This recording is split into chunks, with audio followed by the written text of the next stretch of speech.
Okay guys, welcome to exercise number 1, and that is the Bulgarian split squat. Today I have opted for the barbell. However, you can use dumbbells if you really need to. They're probably a little easier to get rid of and you're not as locked in. However, I would like to show you how to lock yourself in with the barbell.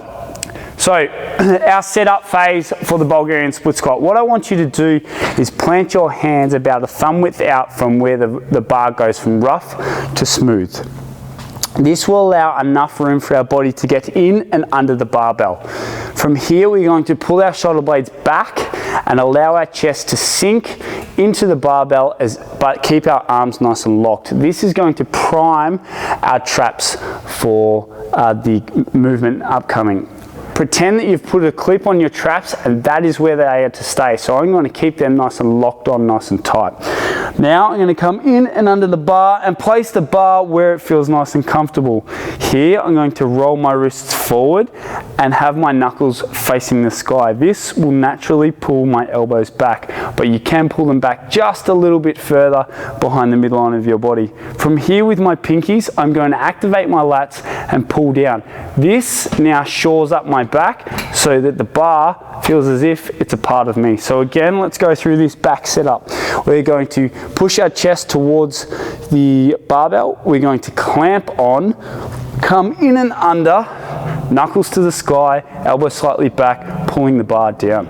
Once we have this position, we take small steps out and set ourselves up nice and tall. Now I'm very balanced, very happy, very stable right here. This is where it gets tricky. I need to take one of my feet and put it up on the bench behind me.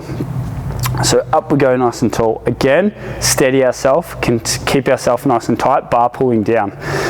You have the option of either going up onto a toe or on a flat foot. I prefer a flat foot, but that's just me and that's just how I am. So it is up to you. Again, knuckles to the sky, foot on the bench, and this is the part that I want you to execute to absolute perfection. When we're in this position, your knee will want to collapse into the midline or want to come in like so. I want you to keep your feet nice and sturdy, but roll your knee out towards the pinky toe. From here, you're going to drop towards the ground using, thinking with your back knee leading the movement. So you're going to go down rather than forward. So again, we're going to go down and create right angles through our knees, standing up nice and tall. Again, pull that shoulder blades back and down, elbows flared slightly back, and then pinkies pulling the bar towards ourselves. Knee rolls out, big deep breath in, and knee goes out. Drive up tall, 1. Drive up tall, 2. Now, what I am looking for you to do here is that as we are coming up, I want you to snap and push through and push your hip forward towards the wall away, or towards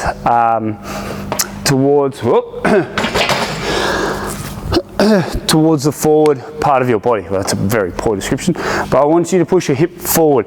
When we do this, when we come forward, we're going to get a snap of the hip and we're going to engage our glutes. If we don't, if we're moving forward and we're just coming up like so, we're not getting that full range through the hip, and therefore we're losing out on our glutes. So it can be a good quad dominant exercise this. However, I want you to make sure that you're sinking in, sitting up nice and tall and pushing in nice and hard through these glutes.